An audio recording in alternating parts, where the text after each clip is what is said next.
accusations of being racist came out against Mike Bloomberg, and he responded by saying that he would consider having Hillary Clinton as his running mate. Oh my God! Well, this is like being accused of being an unfit father. So you hire Darth Vader to represent you in family court.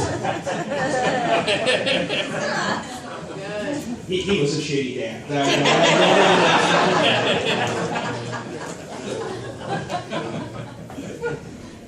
Oh man, and I just went to go see Harley Quinn and Birds of Prey. And yeah, it's really cool. It is about this group of ethnically diverse women who take on this evil, filthy rich guy who's surrounded by sycophantic, flamboyantly criminal henchmen.